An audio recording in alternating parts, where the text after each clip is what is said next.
over Trahula. The first topical issue which I've selected is coming from Deputy Jennifer Carroll McNeill, who wishes to discuss the third national strategy on domestic, sexual and gender-based violence following the opening of public consultation recently. Deputy Carroll McNeill.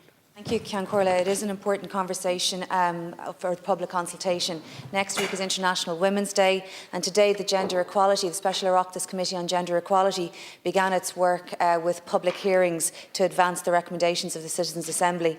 And today I want to take the opportunity to remember the most extreme end of inequality for women, and that is their deaths at the hands of men, the femicide that persists in our society that we felt so keenly in January with the loss of Aisling Murphy.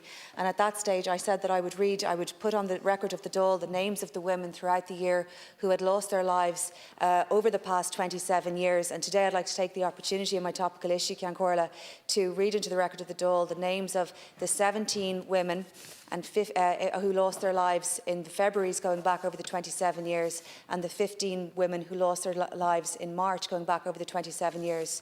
And so in February, those women were Fiona Sinnott, Catherine Hegarty, Rachel Sandinan, Nancy Nolan, Mary Whelan, Cleena Magner, Natasha Gray, Lindita Kuke, Siobhan Carney, Melanie McCarthy McNamara, Sarah Regan, Olivia Dunley O'Brien, Deirdre Keenan, Sonia Blount, Joanne Ball-Lee, Mary O'Keefe, Sharon Bennett.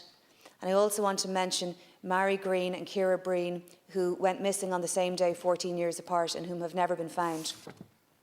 And there were 15 women in March who lost their lives in this way also, going back over the last 27 years, and they also deserve to have their names recognised in the Dáil as part of our work to try to end this practice of violence against women.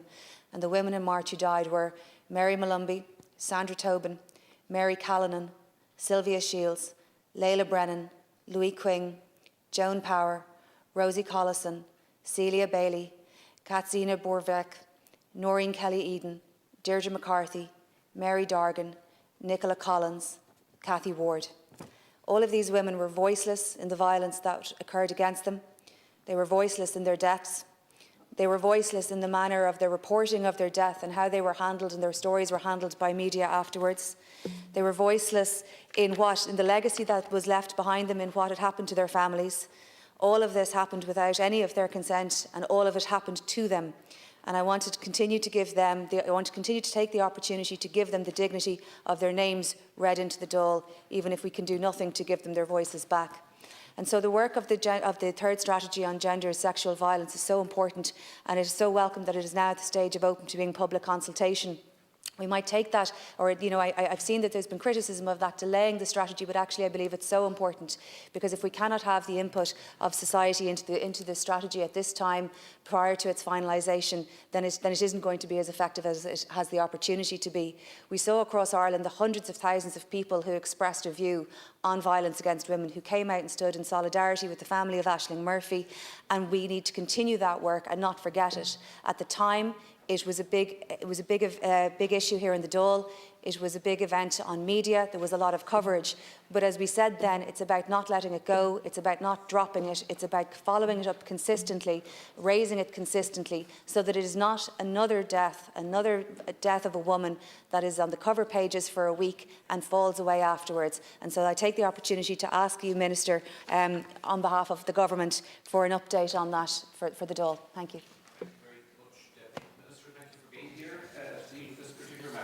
Thank you, Ceann Comhairle, and thank you, Deputy, for raising this. I know it's something that's close to your heart and something you've been advocating on for a significant period of time. It's quite poignant, I have to say, to hear the names of the women who died in February and March over the last 27 years. But it's good that they have been now put on the Dáil record. I think that's something, some sort of acknowledgement, because, as you say correctly, they have been voiceless in a myriad of different ways.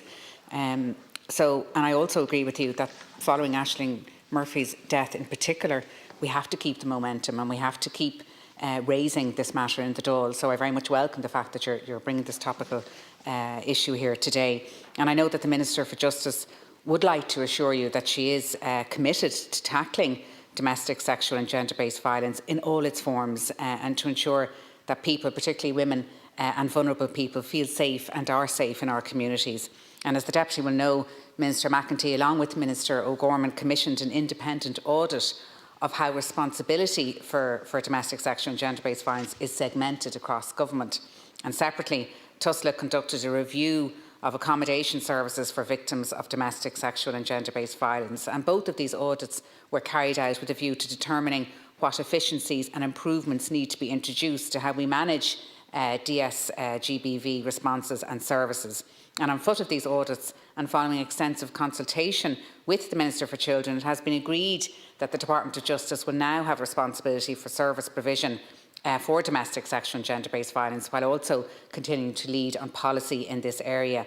So just to say, Deputy, the work is underway on how this will be structured, and further details will be announced, I understand, in the coming weeks. And as part of this, the establishment of a new statutory agency to address domestic sexual and gender-based violence is also under consideration. And also in tandem, Minister McEntee has been working on the new national strategy on domestic sexual and gender-based violence in partnership with those who work on the front lines. Their voice is obviously going to be critical to its success.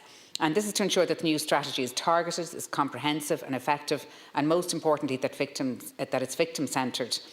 And the strategy will also be the most ambitious plan to date. And as you know, it will be structured around the 4 pillars or goals of the Istanbul Convention: prevention, prosecution, protection and coordinated policies. And it will set an overall goal of zero tolerance in our society for domestic sexual and gender-based violence. And you may have seen that the week before last, the Minister briefed those working in the sector on the progress of the strategy and shared with them the draft strategy. And she also launched a wider public consultation on the new strategy on the 17th of February.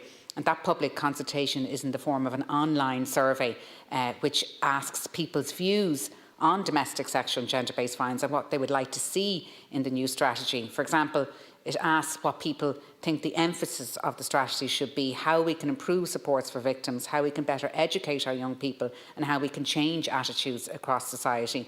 And it also asks whether our laws are strong enough to provide justice for victims, among many other questions. So the consultation is available through the Department of Justice website, and there have been already more than 1,000 submissions. So I'm sure, Deputy, you'll share the call with me to encourage everyone to engage and to make their views known on this important topic before it ends, which is next Thursday. So it's a short enough consultation, so we would obviously encourage anybody, male or female, to give us their views. And then the finalised strategy is expected to be brought to government this spring, and when published it will be accompanied by a detailed action plan setting out how specific actions under these aims will be achieved, who is responsible for them and the time frame for delivery. Thank the Minister for her response and for that update. And indeed, in that update, I note in my mind that some of the recommendations of the Citizens' Assembly are already being met by the steps that are being taken towards that strategy, and that is so important. When I read out the names, what has gone behind it is to identify the circumstances of each of the women, who they were, where they were, what happened to them on each of their day. And I can tell you that, and we've been putting this up on Instagram to try to keep this momentum and to try to keep telling the stories.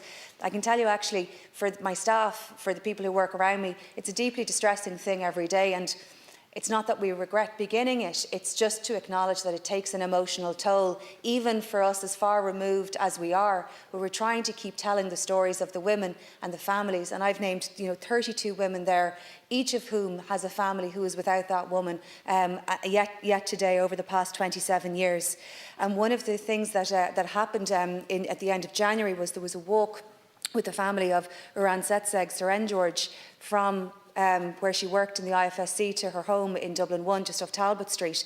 And I went on that walk in a rainy January night with them. And what was so striking on that walk was just quite how short it was. Just how short it was. It was just so short and ordinary and normal. And it was at the time of day, just, late evening. But it was, I still can't get over it, Ciarán Comhairle. It was just so short and ordinary. And to lose one's life in such a normal course of events, It's absolutely appalling, as you say, Ceann Comhairle. And so I want to thank Ceann Comhairle for the opportunity to continue to raise this, and I'll continue to do it throughout the year to try to maintain the momentum of memory for the women, recognising that Minister McEntee is doing the work from a policy perspective and the Department is doing a policy perspective. So much of this is about changing attitudes, and we cannot do that if we allow this to slip off the front pages and into the shadows until something else happens again. Thank you. Minister Madigan. Thank you, Deputy, and again to commend your work in this area, and I've seen your social media and Instagram as well, and how effective it has been. And you're quite right, even as somebody who was looking at it, it was you know, it does take an emotional toll, even the fact that there are so many women on a daily basis who have had lost their lives. But it's good that you did that, because it does keep their memory alive, and it gives sort of a credence to the momentum that we're trying to make sure happens. And again, the walk that you mentioned there, I mean, fear of harassment or violence should never be normalised. And those of us who have spoken about being victims in whatever way that was, or you know, has transpired for people, takes an emotional toll as well. But I think those stories are really, really important, because it can happen to anybody, whether it's a short walk or a long walk or daytime or nighttime, and this sort of gratuitous violence that can occur in Irish society is just really, really regrettable and something that shouldn't happen. And I do think that awareness that you're talking about changing attitudes, you know, this is a way to do it, by talking about it here in the Dáil Chamber as women, to get men involved as well, talking about these things, and also obviously the work of government, and Minister McEntee and Minister O'Gorman obviously are at pains to tell us in the work that they are doing, and I believe that they are doing significant work, and they've already significantly increased the budget in 2022 as well for domestic, sexual and gender-based violence supports, and for measures to confront and to deal with these types of issues that happen at a societal level. There's also significant investment being made by An Garda Síochána more generally, and through other mechanisms as well. But I do think now that we have this consultation on this strategy, which concludes next Thursday, that people need to make their views known. This is a real opportunity to get it right and to transform Irish society, so that you and I and other women who want to go out and about their normal daily business can feel safe, just the way men feel safe too. And obviously men can suffer from violence as well, but it's predominantly women, and that's what the strategy endeavours to do, and we hope that it will be a success, and that we will have this shared goal of a zero tolerance approach to domestic, sexual and gender-based violence.